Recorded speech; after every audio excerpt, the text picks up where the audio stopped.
एक चिड़िया ने गेहूं के खेत में घोंसला बनाया और जब अंडों से बच्चे निकल आए तो खेत भी पकने के करीब था। एक दिन जब वो दाना दुनके की तलाश में जाने लगी तो इसने बच्चों से कहा, मेरे बाद अगर खेत का मालिक आए या इसके घर वाले आए तो उनकी बातें गौर से सुनना और फिर मुझे बताना वो क्या बातें कर रहे थे। चिड़िया के जाने के जरा देर बाद खेत का मालिक आया और अपने बेटे से कहने लगा, मैं समझता हूँ खेत पक चुका है, कल सुबह ही सुबह अपने दोस्तों के पास जाओ और उनसे कहो कि खेत काटने में हमारी मदद करें। शाम को चिड़िया वापस आई तो बच्चे पर फैलाकर ची ची करके इसके आसपास फिरने लगे और जो कुछ सुना था वो बताने लगे और बोले, माँ अब हमें यहाँ से जल्द अज जल्द चले जाना चाहिए क्योंकि खेत कटने वाला है।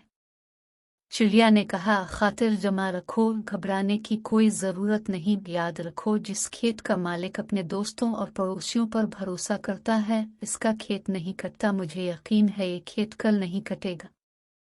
दूसरे रोज चिड़िया फिर बाहर गई और जाते हुए कह गई कि आज अगर मालिक आए तो उसकी बातें गौर से सुनना और मुझे बताना। कुछ देर बाद खेत का मालिक आया और बहुत देर तक अपने पड़ोसियों और दोस्तों की राह देखता रहा, लेकिन वहां कोई ना आया। जब धूप तेज हो गई तो अपने बेटे से कहने लगा, इन दोस्तों और पड़ोसियों का कोई भरोसा नहीं, बेहतर है कि तुम अपने चचाजाद और भाइयों से कहो कि खेत काटने में हमारी मदद करें। ये बात सुनकर चिड़िया के बच्चे बहुत डरे और जैसे ही चिड़िया आई तो पर फैलाकर और ची ची करके इससे कहा कि आज ये बात हुई। ये सुनकर चिड़िया ने कहा, बच्चों खातिर जमा रखो, घबराने की कोई बात नहीं, मुझे लगता है कि इसके रिश्तेदार उसके काम नहीं आएंगे।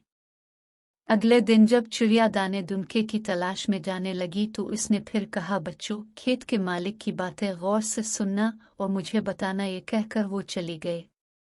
कुछ देर बाद खेत का मालिक आया और बहुत देर तक अपने भाई और भतीजों का इंतजार करता रहा, लेकिन वहां कोई ना आया। जब धूप तेज हो गई तो इसने अपने बेटे से कहा कि मेरे बेटे, देखा हमारी मदद के लिए कोई नहीं आया, अब तुम दो दरंतियां तेज करके तैयार रखो, कल हम खुद ही अपना खेत काटेंगे। यह सुनकर चिड़िया के बच्चे बहुत डरे और जैसे ही माँ आई इसे पर फैलाकर और ची ची करके सारा माजरा सुनाने लगे। ये बात सुनकर चिड़िया ने कहा कि बच्चों अब हमें यहाँ से ज़रूर चले जाना चाहिए, मुझे यकीन है कि ये खेत अब ज़रूर कटेगा, क्योंकि जो आदमी अपना काम खुद करने के लिए तैयार होता है वो काम ज़रूर होता है। ये कहकर वो अपने बच्चों को इस खेत से दूसरी जगह ले गए। अगली सुबह खेत का मालिक आया और बेटे के साथ मिलकर खेत काटने लगा और खेत काट लिया, लेकिन इससे पहले चिड़िया वहां से अपने बच्चों को लेकर जा चुकी थी।